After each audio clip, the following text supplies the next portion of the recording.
Un personnel qui débute, il doit certes se préoccuper de ce qui va se passer dans la classe. Ils doivent, à mon avis, absolument se soucier de l'interaction qu'ils vont avoir avec les autres dans l'établissement.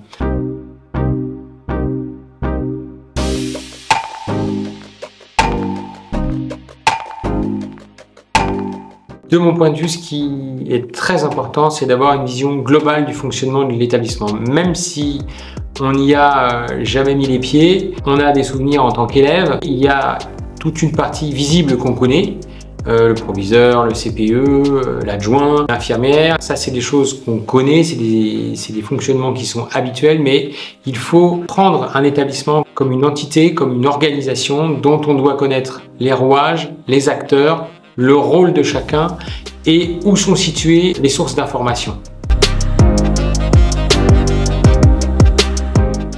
Et très important, c'est de bien identifier les personnages qui parfois sont méconnus. Ce qu'on oublie souvent, c'est l'importance entre guillemets des assistants. L'assistant du chef d'établissement, l'assistant de l'adjoint, l'assistant du CPE, des secrétaires d'intendance, les secrétaires élèves, qui sont des personnes qui sont très impliquées dans les établissements, qui donnent beaucoup de valeur à leur travail, qui ont un énorme sens du service public et qui vont être très pertinentes pour aider les enseignants dans l'appréhension de leur métier. Ces personnes-là connaissent l'information, ces personnes-là connaissent parfaitement le fonctionnement d'un établissement et sont tout à fait en capacité d'aider les personnels qui débutent.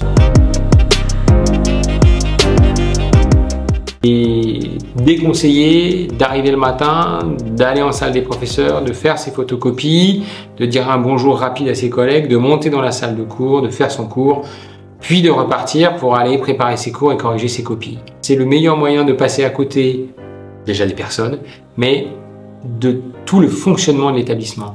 Il faut le matin dire bonjour à la personne de la loge, avoir un petit mot pour les assistants d'éducation, passer du temps dans la salle des profs, aller saluer l'équipe administrative régulièrement, être connu comme quelqu'un de plutôt communicant et impliqué dans l'établissement.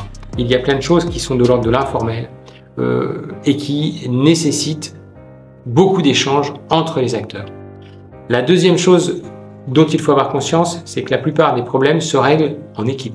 Les solutions aux problèmes qu'on rencontre dans un établissement sont en général collectives. C'est rarement individuellement qu'on s'en sort. Plus on va échanger avec les acteurs de l'établissement, meilleure va être la résolution des conflits et meilleure va être la confiance qu'on a dans son attitude professionnelle. On n'est pas juste tout seul dans sa classe. C'est quand on a pleinement conscience de sa place, de son rôle et de ce qu'on doit apporter à l'édifice, pas plus, pas moins, qu'on est très performant. On ne perd pas de temps à essayer de résoudre des problèmes qui ne sont pas les nôtres et on ne perd pas de temps à se remettre en question sur des choses où on ne devrait pas avoir à le faire.